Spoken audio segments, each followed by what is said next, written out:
Shut up and sit down.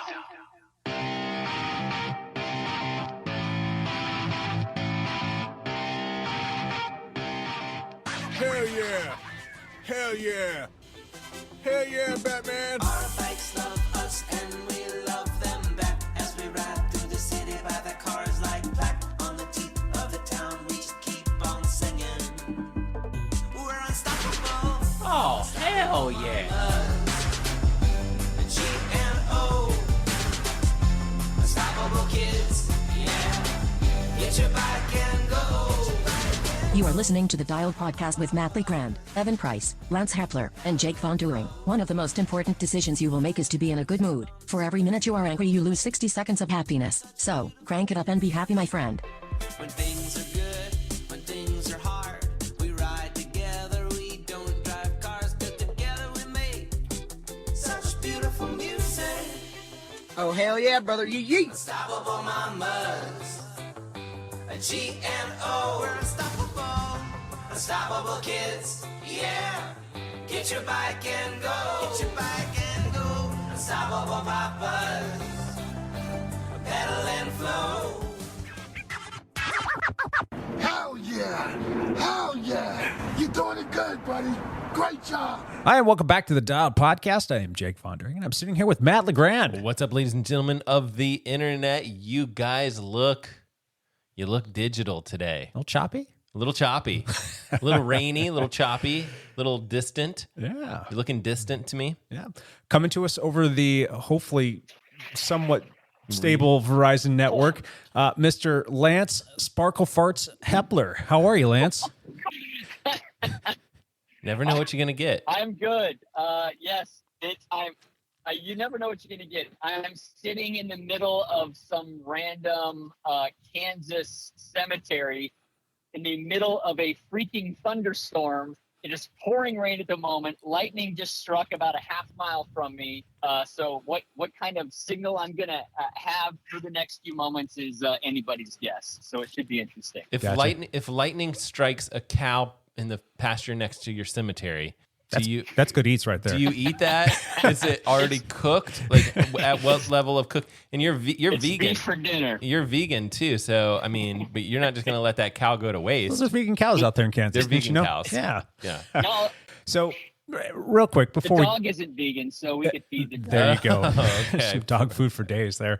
It seems like the whole friggin' thing has kind of taken grasp on Lance Hepler. Everybody's kind of referring to him as LFH, as in Lance Friggin' Hepler or Friggin' Hepler, or, you know, sometimes if they don't use the word friggin', they'll use other explicatives or adjectives. Yeah. So I think it might be time to change it up. I think Lance is getting too comfortable with the friggin'. So what do you think, Matt? Sparkle farts?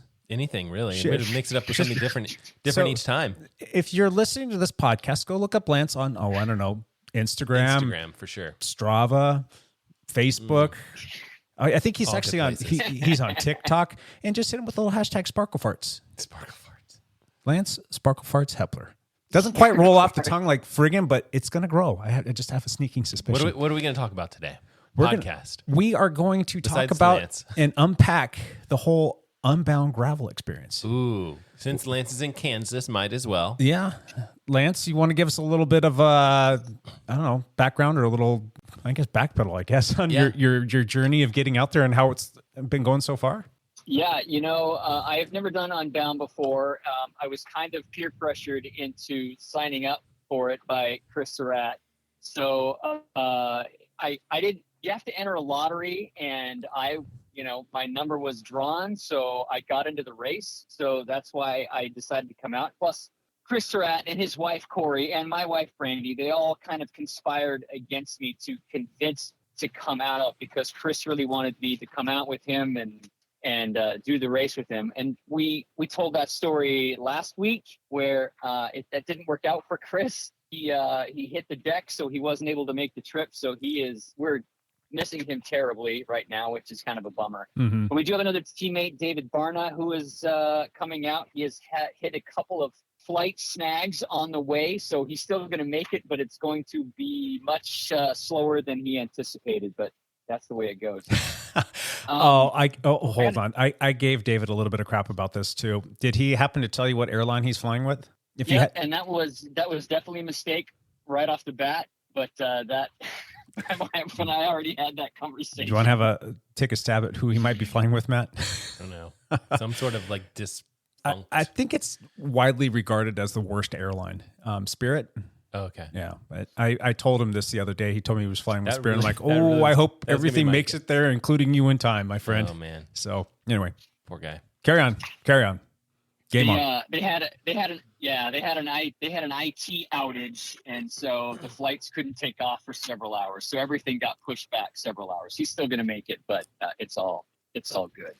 So anyway, Emporia is bigger than I thought it was going to be. There's, it's one of these little, central Kansas towns where it's just surrounded by farmland, and it's corn and cows. It's mostly corn and cows, I think. I was thinking small town. The town is, I want to say it's more like 50,000 or something. Okay, like that's that. way bigger than I thought. I was thinking like 5,000, but yeah, me too.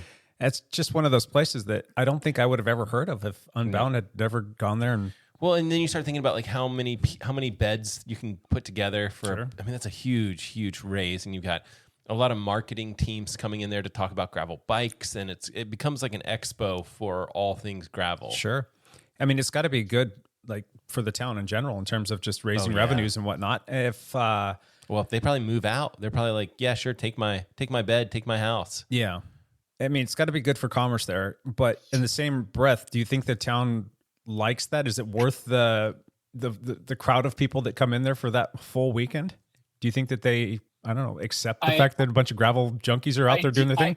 Yeah, I think it's a big deal for the town. I mean, everywhere we've been, people are saying, "Hey, are you here for the race?" And I'm like, "Yes, we are." I mean, there's banners up everywhere. There's welcome bikers, in different places. The main drag, the historic main drag of the town is where the race starts, and it's where the race finishes.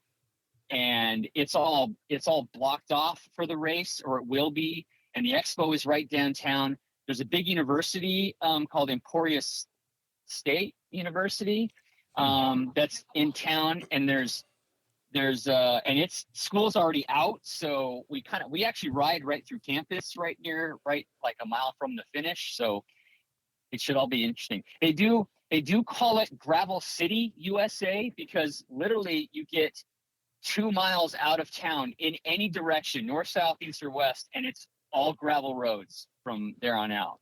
So there are, obviously there's thousands and thousands of gravel roads around here. So it's been pretty cool. I'm guessing that there has to be like a major freeway or highway that goes near or through the city. There is. Okay? So you can get to the city without being on or coming via a gravel road, correct? Yes. Okay. Correct. Yeah, there's an interstate that goes right through it, but it's in between Wichita and Kansas City. So there's an interstate that goes between Wichita and Kansas City, and so yeah, you can kind of see it. Cool. But I mean, so far I've done 2 rides on the gravel roads, yesterday and this morning, and it has been fantastic. Yes, the Flint Rock, the Flint Hills is a bit sharper. There is potential for flat tires. I've seen flat tires on both rides already, not myself, but with other riders around. Knock on wood. So the race does involve a little bit of luck. Yes, tire choice and tire width and tread pattern is an important choice for this race. But luck also plays a big factor in it. Tread punctures or sidewall? It both things happen. Gotcha. Tread punctures, if the little flint rocks get in between your tread pattern and hit that thinner rubber, it can slice in between your tread pattern. So actually, the tighter your tread pattern is, the less flat potential you have. Is there a tire of choice that people are running out there?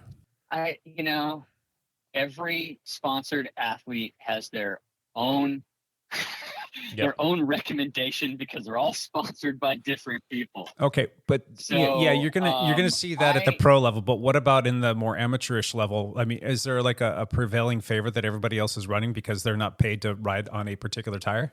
I've looked around and I have seen the gamut. I've seen different things on everybody's wheels. So I don't know. The other tricky thing is some of these gravel roads that the race is on are clay based and not maintained very well. And so when the thunderstorms come through, you can get the peanut butter mud that will stop your wheel rotation. And in those cases, it's better to have like more frame clearance with your tire. And so choosing a narrower tire, I'm running 40s, Maxxis Rambler 40s at the moment, but I have a pair of 38s that if it looks like I can't decide which set I'm going to run. So I'm kind of going back and forth. Yeah, it's a bit of a conundrum there. It's like you're damned if you do and damned if you don't either way. So it's like, which one's going to be the best overall? And I guess the morning of, you'll have a pretty good idea, maybe, hopefully, based on how much it rains. Yeah, I need to make that decision tomorrow at the latest. Yep. So I don't know. And I'm guessing you don't I don't have know what the heck I'm doing. You don't have a second wheel set that you could like slap on in a pinch, right? Nope, I do not. Well, your test I ride, just have a mountain bike. you didn't flat on your test ride with what you've got on, right? So maybe stick with what's No. working. You know, Lance, do you have your road bike with you? I do. Yeah, just use your road bike. The road I bike, do. those head V4s that you have on your road bike would actually work on your gravel bike perfectly. And you could actually slap a second set of tires on there in the event that you needed to do something in a pinch. And you could run those wheels just the same. Who's going to get those wheels out to him wherever he is? Brandy? Well, I'm just saying, like the morning of, like, let's say he sets it up tonight and he thinks this can be one thing, and then the next thing you wake up in the morning, you don't want to be swapping tires over. And if there's a better option That's and true. you have it, then go with it. But you do have sag support on course, right? So somebody technically could be at an aid station with a second set of wheels for you. What's interesting about Unbound is that there's two things that are unique with Unbound that I haven't found at other races. One is the course is not marked. You have to do your own navigation. So you have to have a computer, a GPS computer, or you have to have a route map, or you have to have a cue sheet on you where you can find the route yourself. So that's kind of unique. Now it's not usually an issue because there's 4,000 riders doing the 4 different race distances. So it's kind of huge. And so there's usually always a line of people or racers up ahead of you. Yeah. But that is unique with Unbound is that it's not marked. The other thing is, for the 100-mile race and for the 200-mile race, you have to have SAG support. You have to have a support person. So with the 100-mile race, there is one aid station at mile like 63 where you have to have a SAG person there for you, where you will refuel and they can give you some help. And if you have a problem on course, you need somebody to call to come rescue you. The course, the Lifetime Grand Prix has said, we are not coming to rescue you if you're stuck on course. You have to have somebody to call. So you have to have SAG support. That's unique here. That's one of the reasons why the town fills up, because every racer comes and brings a SAG person with them. You can pay. There is a group that you can pay for support. That's what our teammate David Barna is doing. And so there's like 2 guys that will do SAG support for like 30 riders, and you can just keep track of that. For the 200-mile course, I think there's 2 aid stations. One at mile 60 and another at mile 130 or something like that.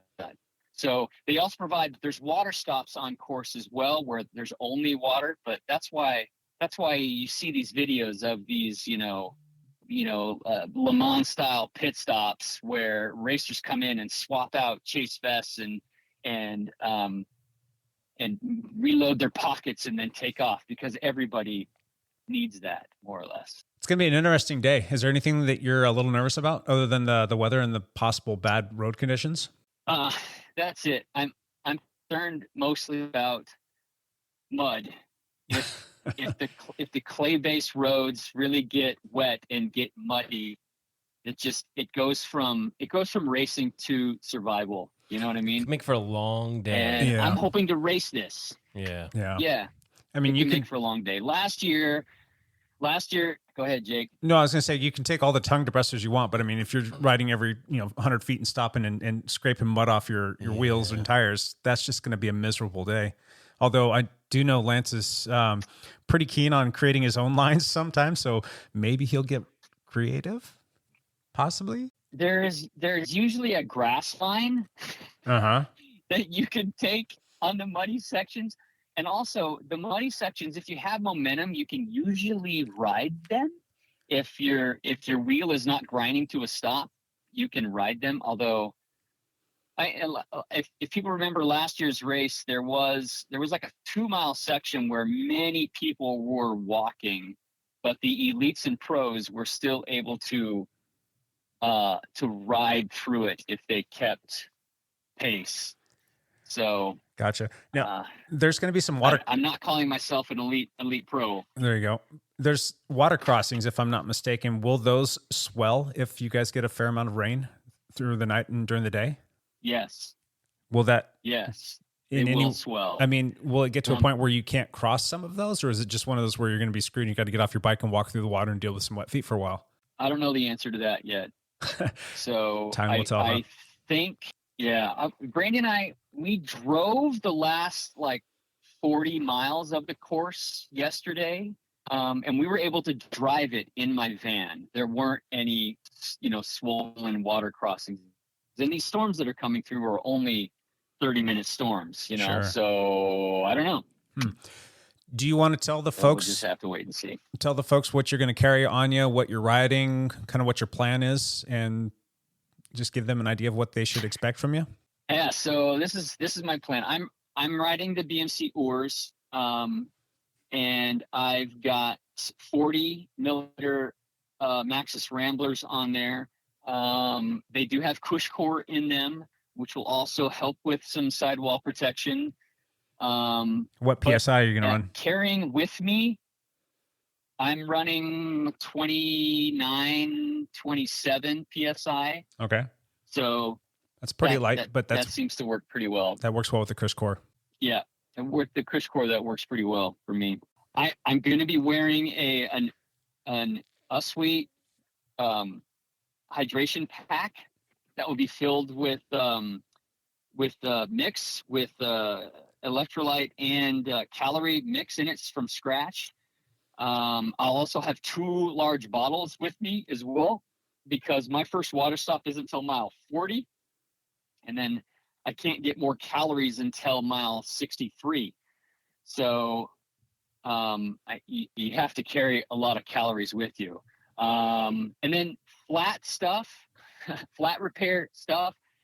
That's one of those things where you either don't have enough stuff with you or you've taken too much, and it all depends on whether you flattered or not.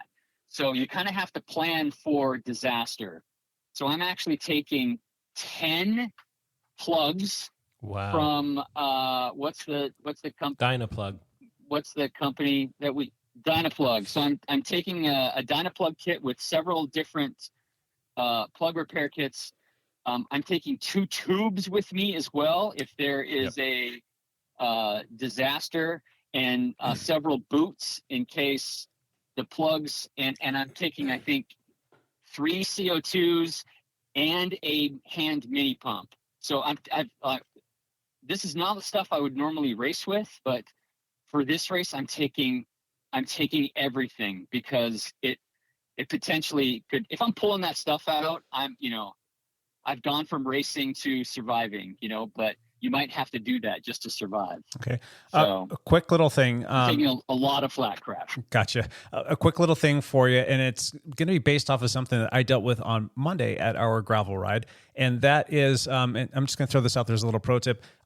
Make sure that two things. Your tubeless valve stem, make sure that the nut on that is, you want that to be tight because you don't want it to, be loose and have it seeping air out, but make sure it's nice and snug, but make sure that you've got the ability to get that off. So either finger tight and make sure that you can go back and unscrew it, but also because it's dealing with the sealant, it's dealing with mud and all that other stuff, that stuff will eventually work its way into the threads and it'll actually cause that nut to seize up a little bit. And it'll be super hard for you to get off with your fingers, even though you put it on finger tight. So you want to make sure that that whole threaded system is nice and clean and smooth, and make sure that it's plenty tight.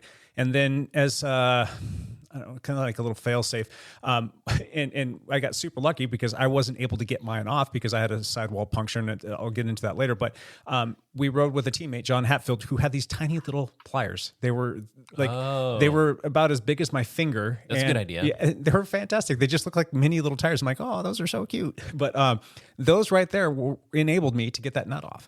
Now, there are other tools that do have like a little plier bit built into them. We just brought some in from Wolf Tooth that are pretty cool, and I'm actually going to start carrying those for that exact reason right there. But just make sure that that whole little system, it's such a small little minor thing, but if you can't get that nut off and your tire is trashed and you're not able to fill it up and run it tubeless, you need to put a tube in. And if you can't get that thing out, then you're pretty much screwed. And you're going to try all of the little things in the book to get that little nut to come off. I've had this happen one other time too, and I just didn't have the right tools and had to call some support to have a set of pliers brought out to get that off. But so again, Lance, clean that nut off, make sure that it's something that you can get off or not, and then consider carrying something that will enable you to get it off if your fingers aren't strong enough to back it out. Does that make sense? Okay. Yeah. So I would have, that's not something I would have thought about actually. Because I would, yeah.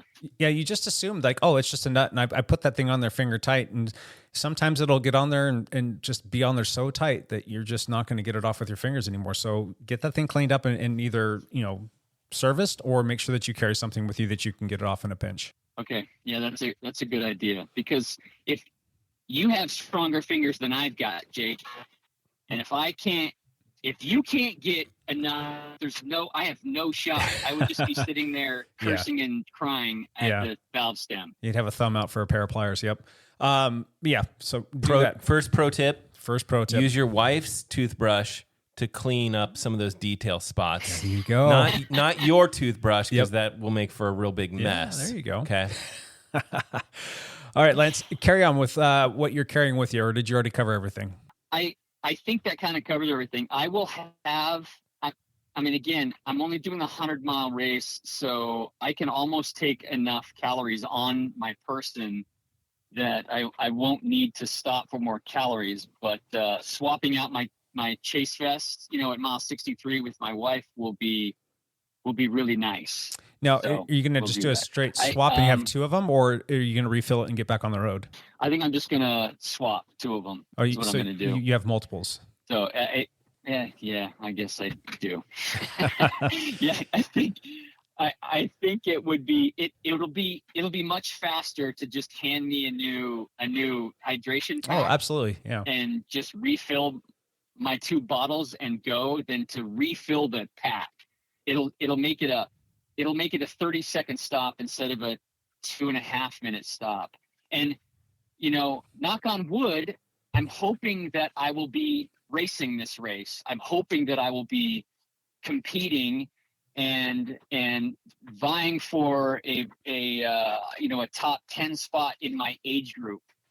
And so there is age groups, a 50 to 59 age group for all the races. And I think in the 100-mile, there's like 100 people who are 50 to 59. Oh, wow. Something like that. And I'm hoping to be at the pointy end of that. But that depends on luck, and it depends on kind of what group you get with on the road, because those are two big factors. So yeah, we'll just have to see how it goes. We've talked about this a bunch of other times, and you and I are kind of the same mindset in that 200 miles just does not sound like all that much fun. There are plenty of people out there that think that that's the best thing since sliced bread. I just don't know if I particularly care to sit on a bike for 12 to 16 hours, depending upon conditions. Are you having any second thoughts now that you're out there and that you're doing the shorter race as opposed to a lot of people that are out there to do the 200? That's a good question. And my answer is hell no. I I do not want to do the 200-mile race. I've said this before. I think it would be very fun for about 6 hours, and then a kind of a nightmare for the next 6 hours.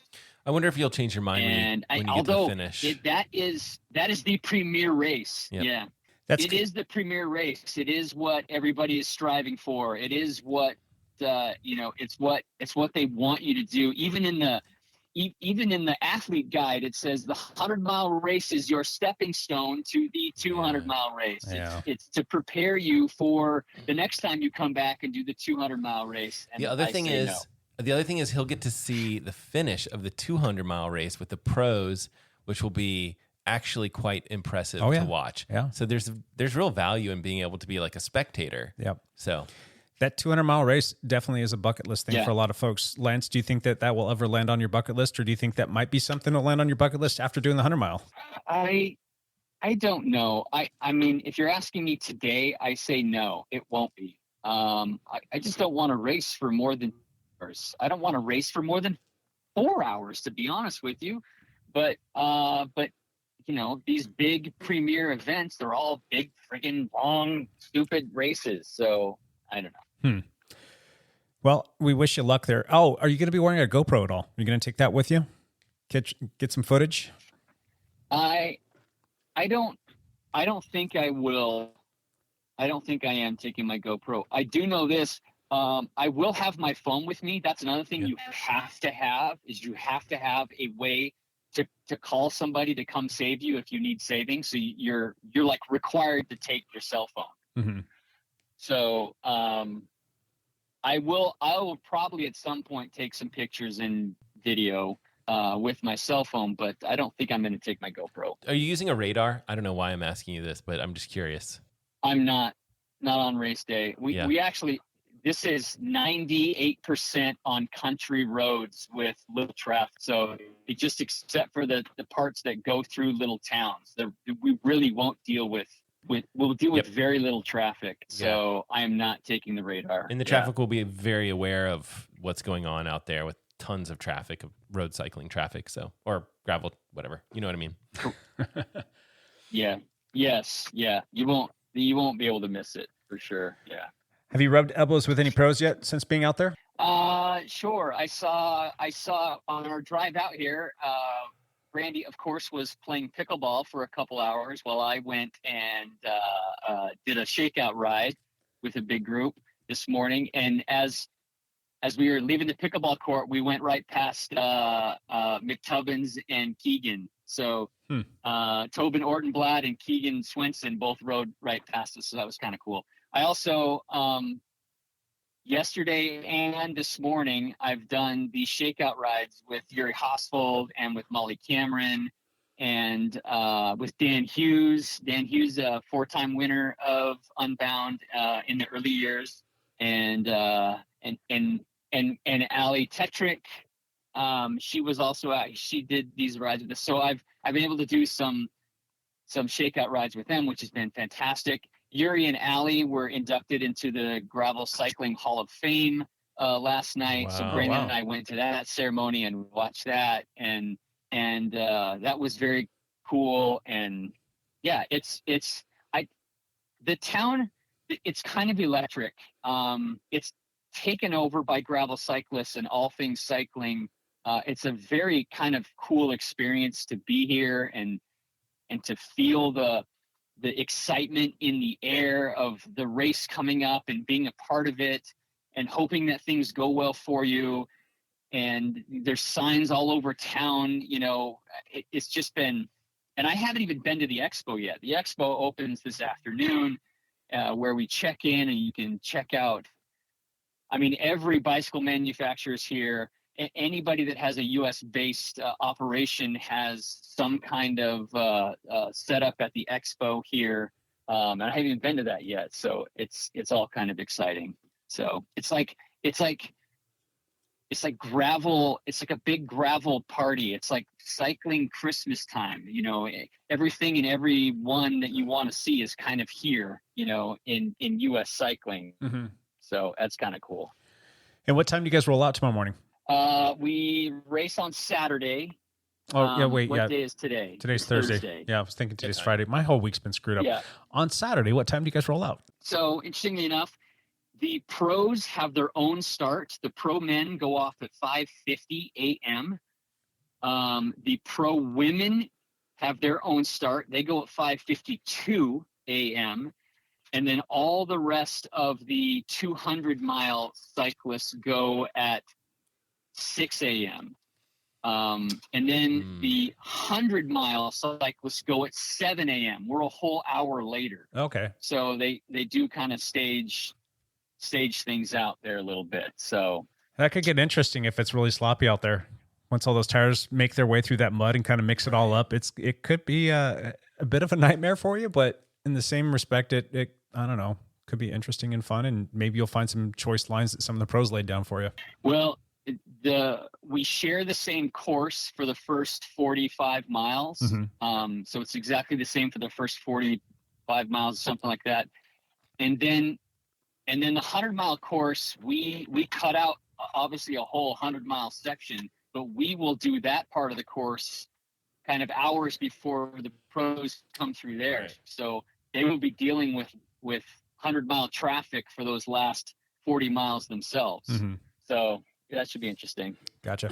Who, I guess, like, who are the favorites, I guess, is the million-dollar question. I'm sure that there's a good, 10 guys that could make this their day and win the overall race. Who are the solid favorites, though? And who do you think is going to win? Well, I think it's Keegan Swenson's race to lose. He lost last year to Ivar Slick, the Dutch racer who came over and out-sprinted him right at the end. Ivar Slick is also here with his Dutch cycling mafia friends who are also very fast, Jasper and Lawrence Tendam.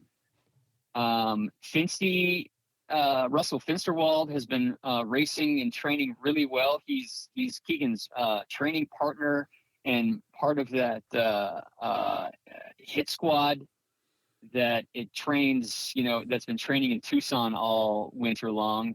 And so he's a name to watch out for. I think one of those four people will most likely win it. But there's Ian Boswell. There's Peter Stetna. There's a lot of big names that could step up still and win this race. Who was it that broke their wrist last weekend at Gravis Locos? Or 2 weekends ago, whenever that was? So Payson McKelvin, Payson McKelvin crashed. That's right. But didn't he got a concussion? Oh, was it concussion? He didn't break his wrist. He is here. Okay. Yeah. So he's here. We actually slept right next to him last night, and I talked to him for a minute. He is still not 100% going to race this. He's trying to be very smart and cautious about this, but he's feeling better. He's like 75% probably going to race, but it's not 100% certain whether he's going to line up because he's still dealing with some concussion symptoms. So, so he's somebody that I would put on a list of potential winners too, but maybe not at the moment just because of the concussion issues he's dealing with. Sure. And the jukebox rider that won Gravis Locos, Dylan Johnson's teammate, was Alex Talos, maybe? Was that who it was? No, Roberge. Oh, Roberge, that's it. Okay. What's the sentiment towards him this weekend, knowing how he was not well received at that Gravis Locos race for not doing any work at all and then pipping everybody at the end after that crash? Nobody likes to say his name, to be honest with you. The pros don't want to give him any more coverage than he's already given because they're irritated with him. So he's not real well liked. Yeah, I'm very curious to hear. Well, we're not going to ever hear it, but to know kind of what their game plan is and to see it unfold this weekend in terms of how they treat him during the race and how maybe they gang up on him a little bit or beat him up to spit him out the back. I'm curious to see if that happens. Yeah, I bet it'll happen. My guess is yes, that there will be some move to make it work. It's interesting. This course, there's no really sustained climbs, but it's always rolling. There's not very many like flat sections, just rolling up and down the whole way. So, there's lots of kind of opportunities to just spit somebody out by making a couple efforts up one of the little rollers. Do you think any team tactics are going to come into play? No, I don't, because the Lifetime Grand Prix fitness thing is all kind of individually based, and there's not very many teammates. There's like maybe two group or of three Dutch people. guys or something. They are, but they all want to win them race themselves. I mean, who are the Dutch guys? It's Ivar Slick and Jasper and Lawrence Tendam, and they all want to win the race themselves. So would they help out their teammate and their training partners somewhere in the race? Maybe, but usually 3 people is not enough to make a difference. To be honest with you. Yep, I agree with you. I mean, they'll help each other out where they can, but it's individual race. Yeah, it's an individual race. What do you think about the women's race, Lance? The women's race is kind of wide open. I mean, Flavia, who won last year, has a good shot. Sophia Villafone, she has a good shot. Sarah Sturmey has a shot at being in it's more interesting this year because they have their own start. 8 minutes though. And it's only 8 minutes. It's not enough. It's only right. So it's only 8 minutes before the rest of the field goes, which means the top level amateurs will catch the women's people, and what groups that the women's leaders are able to get into will make a difference with where they're at. Or could they bury themselves and make up that 2 minute gap on the elite guys? I wonder how many elite guys there are. If there's 30 or 50 elite guys, there might be some that are taking it out easy. It'd be interesting. Interesting tactics to think about. Yes, interesting. There have been scuttlebutts before in the past about some of the women having guys that were coming in and basically pacing them. Absolutely. For a while. Do you think there could be some guys that are buried in that amateur field that are going to start a couple minutes later that could potentially ride up to that women's group and pull them, and that's their specific job for the day is to go out there and support said racer? That's against the spirit of the gravel. It is, but it's also a purse. Because you could hand off. You could be a real that could happen. Yeah. Interesting. Yeah, you could be a real help if you just sat there and just super domestique, man. Super domestique to them. Yeah. Are we putting money down? Is everyone's money on Keegan Swinson? Lance, if you had to bet money, good money. Good question. Who are you taking? Yeah, I wouldn't bet against. I wouldn't bet against Keegan. I wouldn't. That would be the name I would take. Gotcha. Any good pro tips that you've picked up? Even with losing it last year. So yeah, any good pro tips you've picked up from people while being out there thus far? I tell you what, good vision is going to be important. Be able to pick your line. Being able to pick your line and try to avoid the sharpest rocks, I think, is going to be important. Mm-hmm. But I think most of the day I'm going to be in a group and I'm going to be 3 feet from somebody's wheel, and so you can't quite see what's coming, and that will is that a calculated risk to do that, because I'll be able to ride faster, but if I flat, it won't have mattered. Gotcha. So will you have multiple pairs of sunglasses? I was going to ask the same question. That's a good question. I will not. I won't, but I might have a pair of sunglasses to swap at the aid station. Good. Gotcha.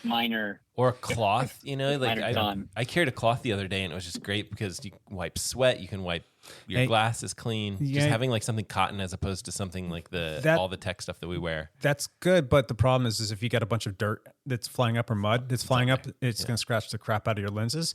So my thought is maybe one of your water bottles, since you're going to have so much hydration on you, maybe just dedicate one of them to being just water that you can spray your glasses off. Oh. And maybe apply some Rain-X or something like that on there just to keep them a little bit more polished and let that gunk and water just roll right off. Maybe that'll be something that you can use to your advantage. Yeah, that's not a bad idea. Wow, something to play with. That's what I do for my triathlon races. Keep the fog out. You do an anti-fog and then a little, it's all the Rain-X stuff. Yeah. It's great. Yeah. It works. Play with that a little bit more. Anything else out there for pro tips, Lance? Anything else that people are saying, oh, you got to do this, that, and the other? No, nothing's coming to mind. I don't know. Eat a lot all day. Eat all day. That sounds fantastic right now. Cool. All right. Well, I think that's about enough from Unbound, unless there's anything else you want to share about Unbound, Lance. Is there anything else on your mind? I'm much more excited to do the race than I thought I would be. I will say that. Yeah. Now that you're there and in the moment. It's contagious here in town. Fantastic. Yeah. Cool. All right. Do you boys want to do a little bit of that newsy stuff? Yeah, let's move to the news. There has been some news. I'm all about having fun. Is Champ having fun and a good time out there in Kansas? Did you bring him with you? Is he in the van? Yeah, Champ is here in the van, but I've known nothing last week. What happened?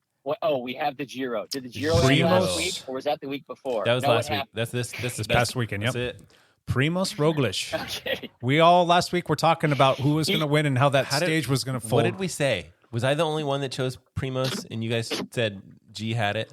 I think Or was it the other way you and around? I said that G was going to probably win, but we both wanted Primoz to win. We wanted him to come, but we weren't sure how that final TT was going to play I'll out. have to play back the tape for last week's podcast. Yeah.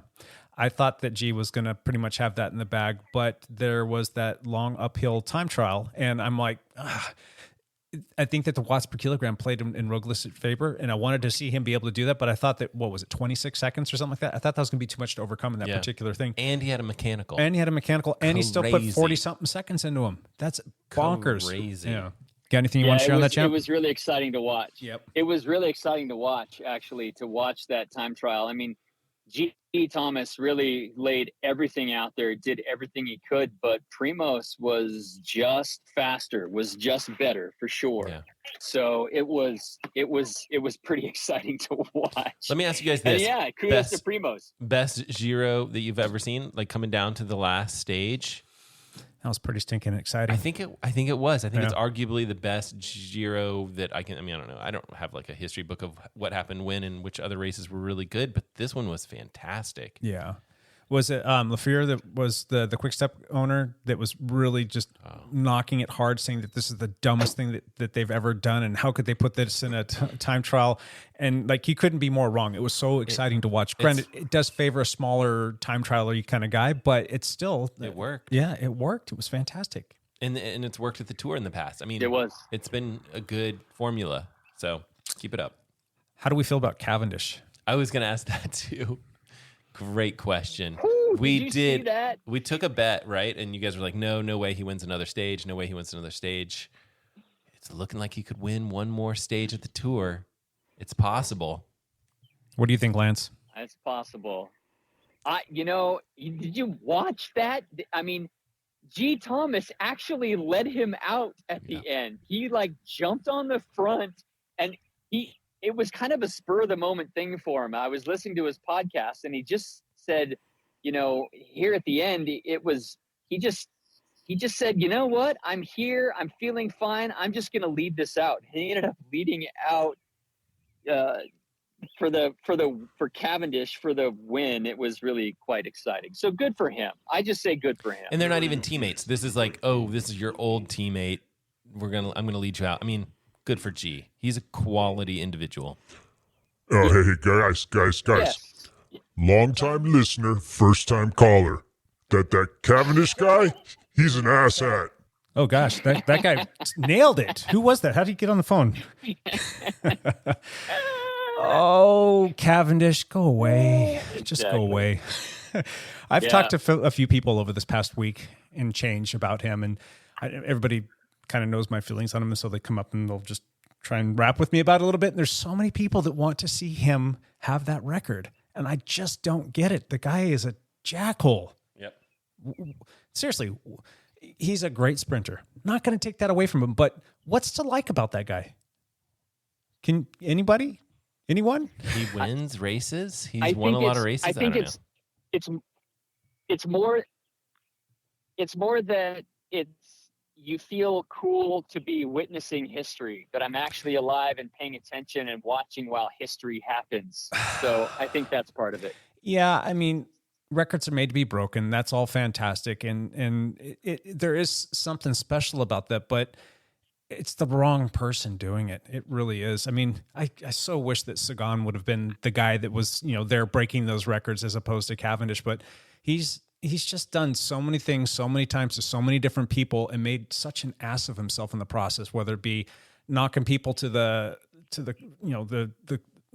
deck and causing, physical harm and pain to people, to the time that he pretty much got Sagan kicked out of the Tour de France, to undressing mechanics, to being a jerk to, spectators. The guy is just on so many different levels in so many different situations has been nothing but a jackal. Why do people like him still?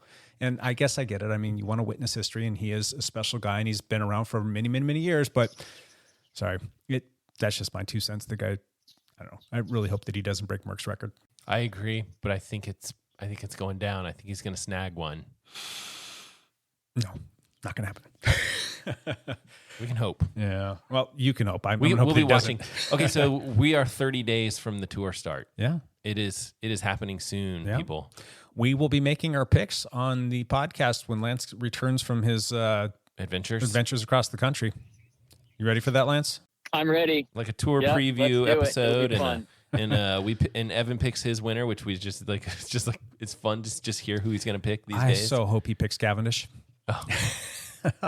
Be a sure shot right there. Yeah, we need him to pick Cavendish. Anything else there, champ? No, that's it. I'm actually running pretty short on time. So. Okay. Why don't we just? This is going to be a little bit shorter this week. Yeah, let's just jump right into. Lance, you've pretty much already backpedaled. Let's do the backpedal right now. Why don't you just kind of backfill it with the rest of your little stuff, and then we'll jump into one last thing and call it a day. Deal. Yeah. So last week we talked about the Sister Stampede. This was a race I was kind of focusing on, and I was hoping to do well on, and it went well for me. I went down to Sisters and pre-rode a good section of the course, and ended up. I know it was kind of funny. I was able to line up right on the front row, and I think there ended up being like 65 people in our division in the 50 to 59 Cat 2 age group, and we actually got our own horse lead out with Jade riding the horse Pancake. I think that's what their names are. And they blew the whistle and the horse took off, and I basically just drilled it from the very front, right from the gun. You drafted the horse, right? Ended up getting I pretty much, or I was the horse. I think somebody said that I was the horse. But I got a gap like right off the line, and I was able to just steadily increase it all day, and I didn't go down. I didn't crash. I worked my way through most of the other fields that were ahead of me, and I ended up winning the race by just about 3 minutes. So I was thrilled. I finally won the yeah. Ooh. Good job, Lance. Thank you. I finally won the freaking belt buckle. So I was kind of bouncing around all day. I was pretty excited about that. You gonna wear that on Saturday? The belt. I probably should. I've been wanting to win that thing for like 5 years, and I finally made it happen last weekend. So that was exciting. So congrats. Cool. Thank you. Yeah. And then I drove home, and we jumped in the van and started driving immediately. And I got nothing else to add other than we stopped in Wyoming on Monday and rode this freaking fantastic gravel road that was like over 8,000 feet in elevation in southern Wyoming in the Medicine Bow Wilderness. And oh my gosh, it was amazing. So more adventures are out there to be seen. Yeah, I saw your pictures and video from that. Your pictures and video looked fantastic. Those roads were like pristine, primo gravel roads. Ooh. Yeah. Just beautiful countryside. It was really nice. Yeah. Yeah, it was very nice. Cool. Matt, you want to backpedal real quick? Okay. Yeah. Same general swimming, biking, running stuff. I've swam in the lake a couple times. Water's good. Good. Running a little bit, and then I've biked a couple of times. Thursday I did that beaches ride, which is great. Good. And then Saturday I rode. I tried to text you, and you were doing life stuff. Yeah, family. I actually took that day off. All I did was go climb around Prune Hill. Did you? It was boring. Good. And then Sunday I rode out to meet David Yeah, I saw you on that ride. Yeah. Yeah. Oh, yeah, that's right. That's Yeah. right. We saw you. There was a big pack of dial. You guys did the metric. The metric century, yeah. Metric century. Yeah, we're on the last leg of that. Yeah, I just it worked out well timing wise, so I could do my morning run and then meet David at the coffee shop, and it was great. Sweet. It was a good day, and I think I overdid it because now my hip is all tweaked. Sympathy pain for me, huh? Yes. Are you having hip pain? It's been this way since last August. Yep. Same. Okay. It's ebbs and flows, but it's a little flared up right now. But it's all good. That's what the problem. I think this is just a little bit. We pushed it too much. Yeah. Things start to bark at us. Yeah. So it happens. Yep. My back pedal real quick is a bunch of fun rides last week. I think I got in almost 11 hours on the bike, which is pretty good for me. Then this week I would normally take off either on Monday or a Friday, and I ended up not taking Monday off.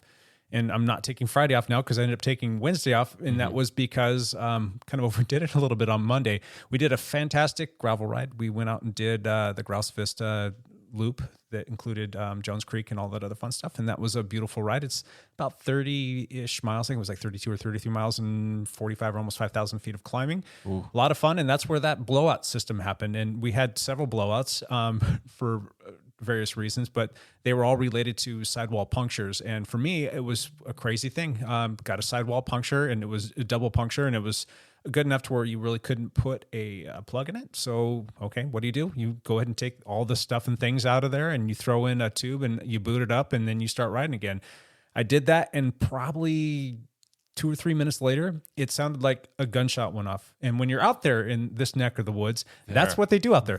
They go out there and they shoot them guns all the time. Yeah. And it sounded like somebody was shooting guns at us. But lo and behold, look at my back tire, and the tube exploded. Even though there was only 40 PSI in there, the tube exploded and literally blew the tire off the wheel. And because I was out there and because I had sealant in there, I didn't want to dump the sealant all over the trail. I'm like, I'll just leave it in there, throw the tube in, and make it good. And when it exploded, sealant went everywhere, everywhere. My whole bike was caked, and it was all over the backs of my legs. It was quite the ordeal. But anyway, tore that out of there and put a new tube in, made sure it was clean, made sure there was no... You had 2 tubes, or did you had to borrow one? I had to borrow. Okay. And got that in and kind of took it easy on all of the descents, because that's the last thing you want, is to have another blowout one. You're going downhill at Mach speed and on gravel roads, but still didn't have any more issues and still rode pretty well and felt really good on the climbs and all the flat stuff, and pushed a lot of watts. And I think it was a 2.5 hour ride, and I think my MP was close to 310. Ooh. So we kind of went a little bit hard on that ride, which was fun. I had a good time. But how was that metric century? Did you guys go hard on that? I mean, it's a big enough group. No, we kept that zone 2-3 for the most part. That's good. And kept everybody together, and it felt good. It was a good workout. It was a good training ride. So good. Stacked up a bunch of good days together, and then I got to Wednesday, and I was just dog tired, and I actually bailed on the ride that we had scheduled at lunchtime. And I actually cut out early when we did our Tuesday gravel ride too, because I wasn't feeling super motivated and was kind of running on empty. And I've been dealing with some allergy stuff that's neither here nor there. But anyway, excited to do the flogging ride tonight. Should be fun. Yeah. Cool. And then Fog Hat Friday rides, are they back? Oh, yes, they are. In business? They are or is back that your one last thing? No, we can talk about it. We did that last week too. That was back on the agenda, and I think we had probably 20 people show up for that, which was for that ride a little bit small, but it's a holiday weekend, so it's always the first one's a little bit smaller, but that's just such a fun ride. I mean, when we're cruising at 12 to 14 miles an hour, and you've got all walks of life out there on all kinds of bikes, and it's just a very social ride. It's so much fun, and it's usually perfect weather, good people, right pace, and it just feels good because you don't want to push hard because you've already done a bunch of work during the week, and you don't want to go too hard because you got the weekend coming up. It checks so many boxes. Backpedal over. Let's one last thing this and call it a day. Lance, do you want to start us off? Yeah, I got nothing really to add. I'm just hoping to not die this weekend, and I hope for the best for me and my teammate David Barna. And thank you guys for arranging this so I could join you today. I appreciate this, but I'm gonna cut out. I gotta meet the Airbnb lady. So all right. Awesome. Later, Lance. Good luck. Okay. Yeah, good luck this weekend, bud. Looking forward to seeing how it goes for you. We'll say he's done. All right, Matt. Thank you, guys. All right, see you, bud. Take care. One last thing, Matt. Go for it. Posted 2 videos yesterday. We have some new watches to discuss. There was the Phoenix 7 Pro. Yep. Very professional watch. It's for the professional in your life. Mm-hmm. Not just joking. The main difference is that you've got a flashlight and a new optical heart rate monitor that's new from Garmin called the Elevate 5.0 heart rate monitor sensor piece. Through your testing, and by all means, go watch Matt's videos, but through your testing, and I think you alluded to this a little bit, you're not seeing a marked difference between the two of them? Or it's a great heart rate sensor. It's just hard to see the difference between it when you're looking at, again, I think I have fair enough skin. It's basically like see-through skin. So you can be, it's not that hard for the 4.0 heart rate monitor system that they have to give me good results. I also know all the tricks, avoid joints and keep the watch snug and, every other little trick that you can do to try to give you the best heart rate data so that when you're comparing it, you're giving it, the best chance to prove itself. Sure.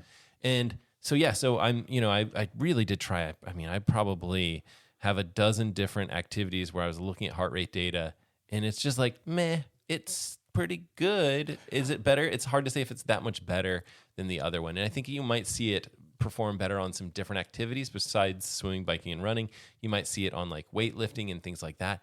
But again, it's tricky to be like, yep, this one's clearly better, and you can see it right here. How do both of those compare to like a chest strap? Chest strap's always going to be like the de facto standard. It's like, this is correct, and these we think are pretty close. So what's the margin of error? How different would you say it is from a chest strap? I mean, it depends on the activity a lot. So cycling. So indoor cycling is going to be like spot on. Outdoor cycling depends on like how much road rattle there is. It could be pretty far off. It could be, if you do, let's say you do a 2-hour bike ride, it could be off by, the average could be off by 10 or 20 beats. So like your total average heart rate at the end could be off by a little bit. So, okay. Yeah. In the vein of pro tips that we've been talking about today, what would you say your best pro tips are for getting the best heart rate off of your watch-based heart rate monitor while riding bikes? There are a ton of nice little tips, but you want to move the watch kind of up higher on the wrist, away from the joints. Any of the joint things are a little bit tricky. They're again, you're looking to get good data away from joints, more vascular area. In fact, if you could wear your watch all the way up on your arm, you'd get even better data. Anywhere these optical sensors are away from movement, so your ankle would be a really bad spot because it's bony and there's a lot of movement there. Any spots like that would be better for it. So you move it up the wrist if you can a little bit, and then you want it snug. Okay. You want it comfortable but snug. And so, move your arm less if you can. I mean, I don't know. Would anything like, this might sound dumb, but like hairy arms or sunscreen or things like that, is that going to impede on getting? Yes. Hairy arms. Tattoos are a big problem for a lot of people because, again, it's just a light emitter it's penetrating the skin and it's looking for that pulse, and then it has to tease out any sort of rhythmic data from additional sources. Like it's using the accelerometer to be like, okay, are you running? Let me find that running cadence and let's tease that out from the pulse itself because we want to get the pulse specifically. So it's tricky for these watches to do that, and it is very activity specific. If you're going and you're playing like tennis or a racket sport, it's extremely hard for the watch to figure that out. Interesting. So mountain biking is a very difficult one as well. Gotcha. Yeah. These watches, for the vast majority of them, will they pair up with a chest strap heart rate monitor? Almost all the watches that I test pair up with a heart rate strap. Okay. Yeah. And then if you're collecting heart rate, do you have to tell it which one that you want together, or will it give you both? No, it'll do one or the other. And so what I'll do often is I'll wear like 3 watches, let's say. So I'll wear like an Apple Watch on one wrist, Garmin watch on another, and then I'll have, let's just say, Polar watch, and I'll either wear that on my hand. It needs to be separated enough so that you get good GPS data from both devices, or sometimes I'll wear it on the back of my hat, and I'll connect that one to a chest strap. And so then I have like what I would consider like a true north, like the chest strap is correct, because the chest strap is just looking for an electrical signal versus like trying to use light to look for a pulse. It's either going to work or it could be off too, because there are some things with getting a good connection to your skin and connecting and getting that electrical pulse. But for the most part, that's going to be your true north, and you're going to compare your optical heart rates to that chest strap. Gotcha. So, yeah. I know in some scenarios, especially with like the chest strap heart rate monitors, based on how they connect, like an ultrasound gel or something like that, will increase the ability to get. Would something like that impede the wrist heart rate monitor on your watch, or would it not help? Or yes, because you don't want to like refract the light that much. You basically want to have like a nice, even light distribution, straight through to the skin.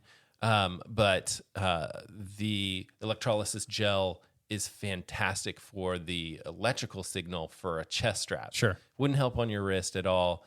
For the most part, they can use slightly different LED colors and things like that to help with different skin tones. Sure.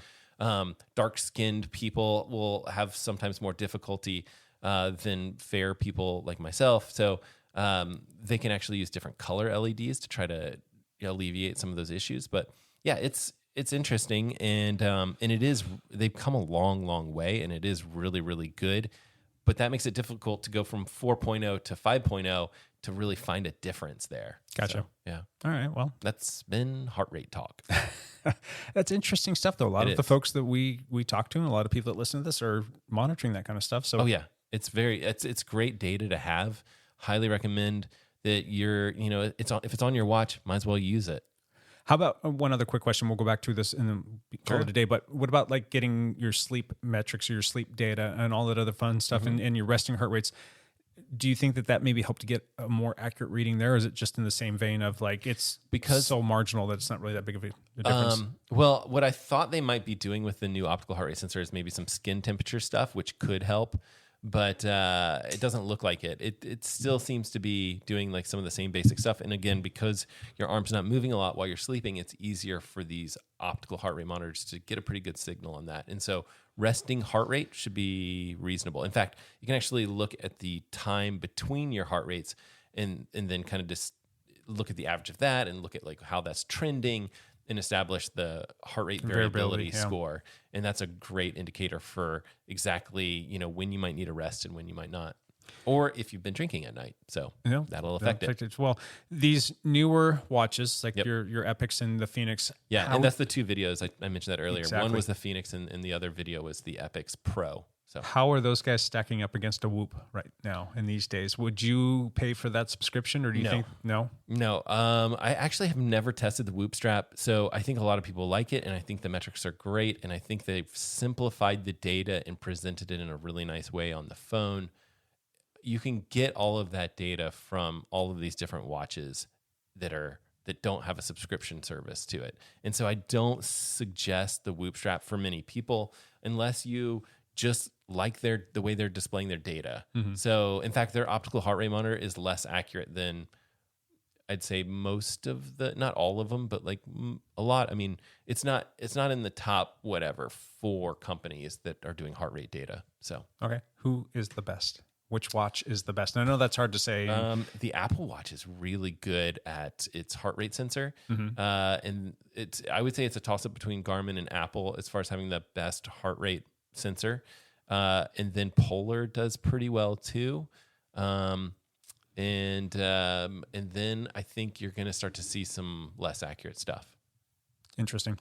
Yep. Well, should be fun to play with these new watches. Got a whole bunch of them coming into the lab, and I've actually got one on order for myself. So I'm kind of curious to see how they compare and contrast. You guys should jump on it. I'm sure if you're listening to this podcast, I'm sure Jake would hook you up with a deal of some sort of slight discount code. But you should snag them. Or go watch Matt LeGrand's video, and maybe go look in the comment section. Comment section. There may or may not be. If you can get a slight discount, on these brand new watches, it's worth it. Yep. Snag it, make it happen. There you go. Support your local dialed cycling lab and your local Matt LeGrand. Yep. So cool. Anything else, Matt? Yep, that's it. Cool. My one last thing is we kind of talked about the fog out ride. Yeah, I want to go coming up again join. Friday. So if you're local and you want to come out and meet some new folks, that's a great place to do it. We'll be out there. There'll be a pile of people, and it's an easy route, and it's relatively flat. Nobody gets dropped, and we just have a good time. Yeah. And then the actual one last thing that I really wanted to put out there is I'm kind of excited about this. The Blue Lake Triathlon is coming up this weekend, and I will be out there supporting that. Good. So I'll be gone.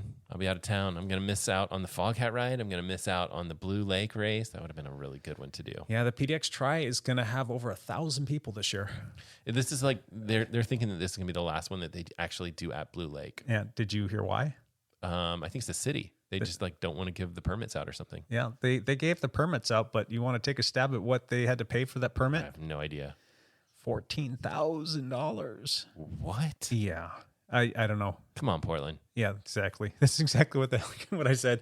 I think that they might be looking for a new venue to host that because that's just utterly ridiculous. The problem is we're going to end up with every single race either at Vancouver Lake or out at Horseshoe Lake. Probably the majority of the races are going to be at Vancouver Lake. It's just I don't know. It's great, but you want a variety. Yeah, and I'm guessing there's really no way to do this at Lacamas Lake and Camas because the water's just not super clean there.